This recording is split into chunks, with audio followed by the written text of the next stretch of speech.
You know, life has a strange way of bringing people together, especially when you least expect it. I never believed in second chances, especially not when it came to love. But everything changed the day James walked into my life. Or maybe I walked into his. It all began in that tall glass building in the middle of the city, where fluorescent lights shone brighter than the sun and the buzz of keyboards and corporate ambition filled the air. James was just another name on the company-wide email when I joined as the new associate in the marketing department, but he would soon become so much more. James had this quiet presence, tall, composed, with that neatly pressed shirt and a watch that he checked more out of habit than need. He didn't speak much unless he had something meaningful to say. You could tell just by looking at him that he had loved deeply once, and had been broken. There was a sadness in his eyes that no smile could completely cover, a heaviness in his laugh that told stories of a heart that had once believed in forever and been left holding the pieces. I didn't know the details then.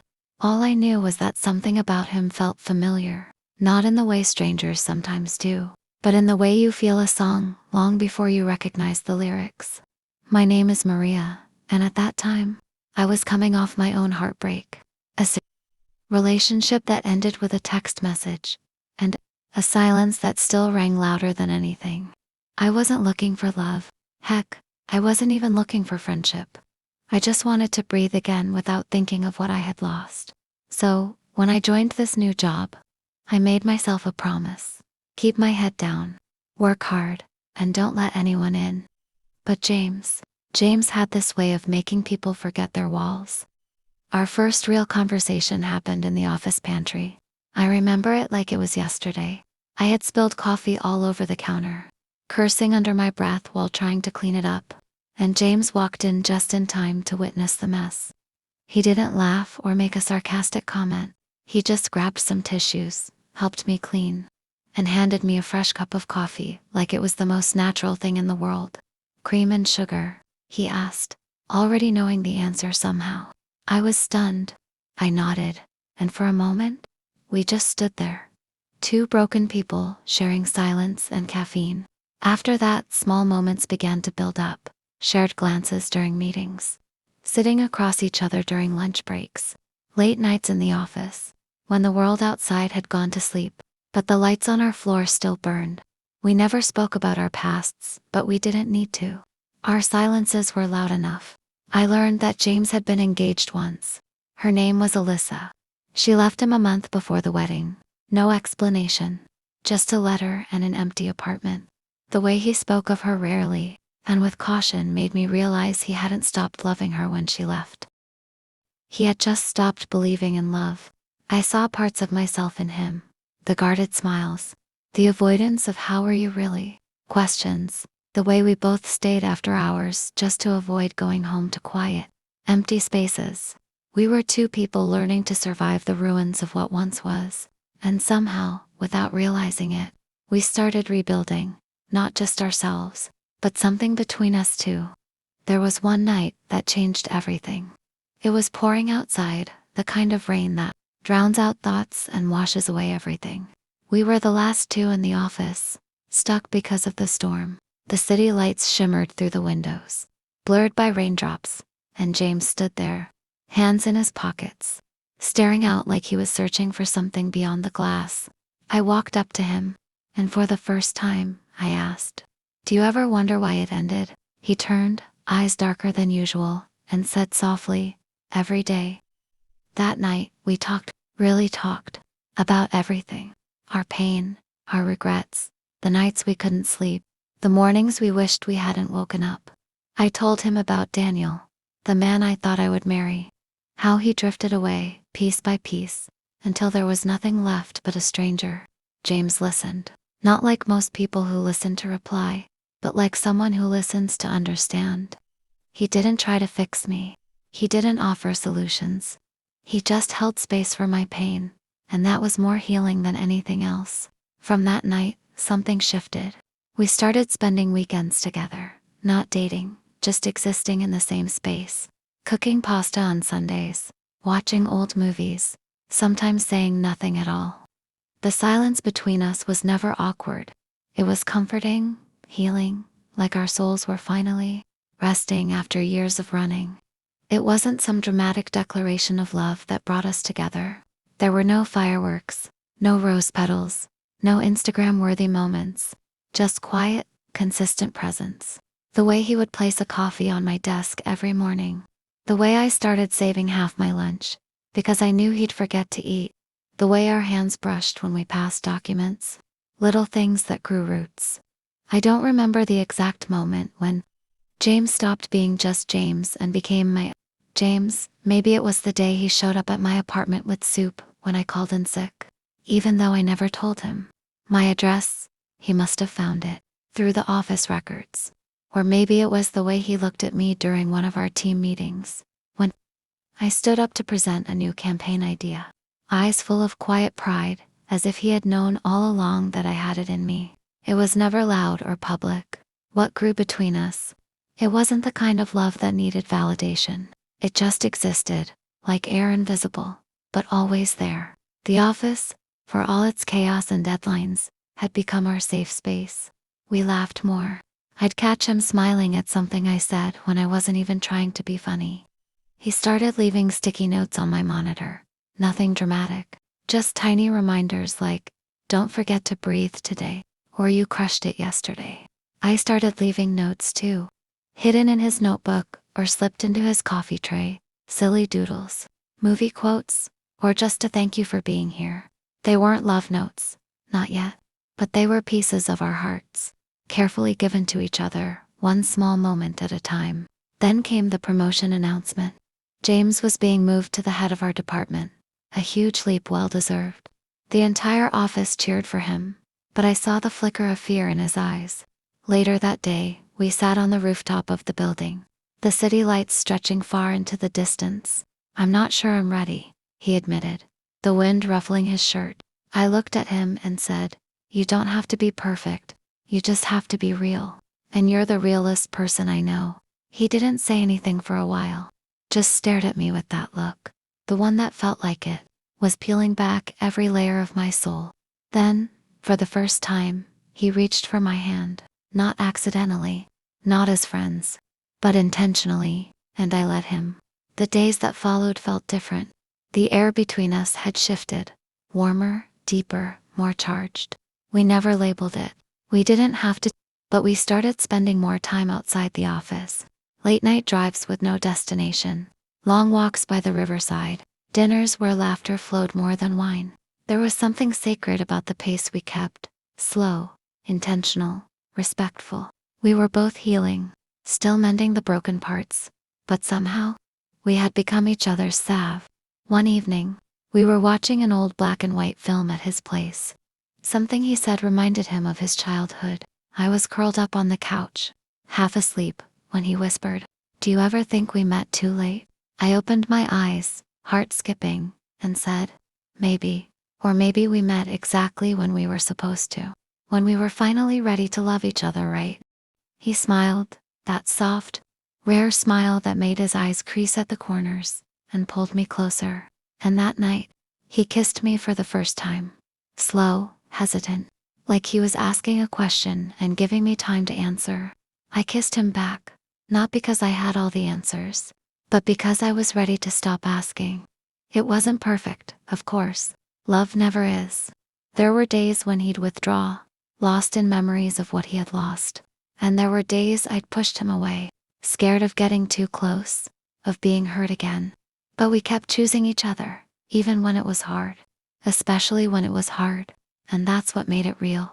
One afternoon, I found a photo of him and Alyssa tucked away in a book on his shelf. I didn't mean to snoop. It just slipped out while I was cleaning. I froze, staring at their smiling faces, the way her head rested on his shoulder. He walked in a second later, saw me holding it, and for a moment, the room felt like it had no oxygen. "I should have thrown that away," he said, voice hollow. "No," I replied, handing it back gently. "It's part of your story. And I'm not here to erase your past. I just want to be your future." He looked at me then like I had handed him peace, like I had given him permission to move on. That night, he burned the photo, not out of anger or denial, but as a release.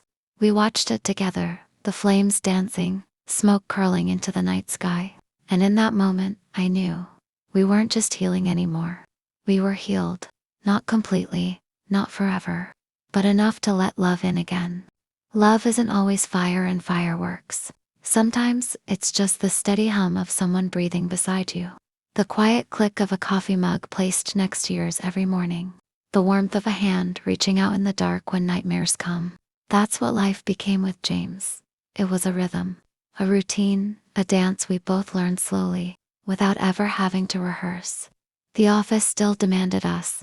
Long hours, new responsibilities, back-to-back meetings. But now, we had each other to come home to. Even if home was just a couch and takeout after midnight. He still left notes, but now they said things like dinner at your place, or you looked tired.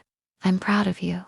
I'd respond with notes tucked in his suit pocket saying, we've got this, or simply, I'm here. And when the world got too loud, we'd escape, not to faraway cities or tropical beaches, but to each other, to rooftop silence, to early morning drives with no words, just music and open roads. There was a kind of comfort in knowing that I didn't have to be anything but myself around him. He never tried to fix me, never asked me to shrink. He just saw me, all of me, and stayed. But love, real love, doesn't exist without trials. One Monday morning, I was called into HR. A departmental restructure meant some roles were being reconsidered, and mine was on the line. I tried to play it cool, told James I'd figure it out. But he saw through me like he always did. That night, I broke down in the kitchen, crying into his shirt as he held me like I wouldn't fall apart. You're not your job, Maria, he whispered. You're so much more, and no matter what happens, I'm here. And he meant it. He started helping me build a portfolio, encouraged me to apply to better roles, reminded me of my worth when I kept forgetting. And when I finally landed an even more exciting position at a new firm, he took me out to celebrate. Nothing fancy. Just burgers and a rooftop view, but it was perfect. I looked at him, candlelight flickering between us, and said, I think I'm falling in love with you. He didn't flinch, didn't make a big scene. He just leaned forward, touched my face gently, and said, you're not the only one. From that night on, something shifted. Not in a dramatic way, but in the small things. He started keeping a toothbrush at my place. I started keeping extra coffee pods at his. He'd kiss my forehead before early meetings, and I'd rub his shoulders after late nights. We started talking about the future, not in vague dreamy terms, but real things. A place of our own. A dog, maybe. He wanted a lab. I wanted a beagle. We argued playfully, laughing through every disagreement. Then one day, he said, maybe we name it Compromise and get both. We laughed for a full 5 minutes. I never knew love could be this light, this steady, and yet, just when life felt like it had finally found its beat, the past came knocking. James received a letter from Alyssa's sister. Her mother had passed away, and there was an old box of James' letters found among her things. He didn't know what to do. I watched him for days, distant, thoughtful, reliving what he thought he had buried. One evening he showed me the letters. He let me read every word, every raw memory he had once written for someone else. I didn't flinch. I didn't run. I simply took his hand and said, it's okay to have loved her. That doesn't make what we have any less real. He looked at me with tears in his eyes, and that was the night he said it. The words I had felt for so long. I love you, Maria. Not because you healed me, but because you stayed. You stayed when I didn't know how to ask you to. The seasons changed. We moved into a little apartment with creaky floors and too much sunlight. He painted the walls while I danced barefoot to old music. We burned our first meal together. Adopted a dog we named Bailey. Yes, the Compromise. A lab-beagle mix. And hosted movie nights for our office friends. Sometimes we fought.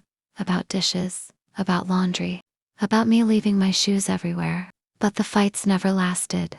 Because every time, no matter what, we came back to each other. Apologies were whispered over pillowcases. Forgiveness was found in held hands and sleepy kisses. One rainy night, we sat on our balcony, wrapped in a blanket, listening to the sound of the world being washed clean. He turned to me and said, "Do you think we're always going to be this happy?" I smiled, resting my head on his shoulder, and said, "No, but I think we'll always have reasons to come back to happy, as long as we choose each other." And we did, every day, every moment, in the big things and the little ones. Love, I realized, wasn't a destination. It was a choice. 1,000 tiny choices. And with James, I never stopped choosing. I used to think forever was a word you only found in movies. That kind of love, the quiet, unshakable, real kind, always felt like something that happened to other people. But with James, I found it in the most ordinary moments. In the way he remembered how I liked my tea, in the way he'd reach for my hand during long car rides, like he needed that little touch to keep steady. We had our rhythm now, not perfect, but deeply ours. Mornings were coffee and shared news headlines. Evenings were tangled limbs on the couch. Netflix have conversations about our days slipping into soft, sleepy laughter. We were building something. Not a life without flaws, but a life that was fully lived. Then came the moment I didn't see coming, the one that changed everything. It was my birthday, and he had been suspiciously quiet all week, acting a little nervous. I thought maybe work had him stressed again. That night, we had dinner on our balcony, under a sky full of stars. The dog was curled at our feet, candles flickering, our playlists playing softly in the background. He handed me a box, small, black, and velvet. I looked up, completely unprepared, and he was already down on one knee. But there were no rehearsed lines, no speech, just his trembling voice saying, "Maria, I never thought I'd get a second chance at love, but you brought me back to life. You stayed, even when I didn't know how to be loved again. I don't want a life without you. Will you marry me?" I cried, of course I cried. I dropped to my knees too, hugged him so tightly the ring almost fell, and whispered the only answer I ever had for him. Yes, always, yes. Planning the wedding wasn't about perfection. It was about meaning. We kept it small, close friends, a few coworkers, family. I wore a dress my mother once wore, altered to fit the woman I had become. He wore navy, simple, classic, so him. We didn't have fireworks. We didn't need them. The vows were written late at night, side by side, with quiet music playing in the background. On our wedding day, as I walked down that aisle and saw his eyes fill with tears, I knew I was walking toward not just the man I loved, but the man who had held every broken piece of me and never once let it go. Our life together wasn't some dreamy fairy tale. It was better. We bought a little house outside the city, with too many windows and a wild garden that James pretended to hate but secretly loved. I wrote more. He started teaching part-time, something he always wanted to do. Our dog grew older, grayer, just like we would someday. We traveled when we could, and when we couldn't. We made our own adventures at home. Blanket forts, movie marathons, baking disasters. There were still hard days, work stress, health scares, moments of doubt. But we had built a foundation strong enough to weather anything. We never stopped choosing each other. Years later, I remember sitting beside him on our anniversary, watching the world through our living room window, 2 cups of tea between us, the dog snoring softly nearby. James reached for my hand and said, "You know, I still remember the first day you walked into the office. I had no idea you'd be the woman who saved me." I squeezed his hand and replied, "You didn't need saving. You just needed someone to remind you that love doesn't end with heartbreak. Sometimes, it begins there. And that's what I want people to know. Love doesn't always come the way you expect. Sometimes it arrives late, a little bruised, carrying old stories. But that doesn't make it any less real. If anything, it makes it stronger." James and I, we weren't perfect, but we were real. We were the kind of love that's built after heartbreak. The kind that knows pain and still chooses to stay. The kind that grows through ordinary days and small moments. We loved, we fought, we forgave, we healed, we laughed, we stayed. And in the end, that's what forever really is. Not something magical, but something made one choice at a time, one day at a time, with one person who never lets go.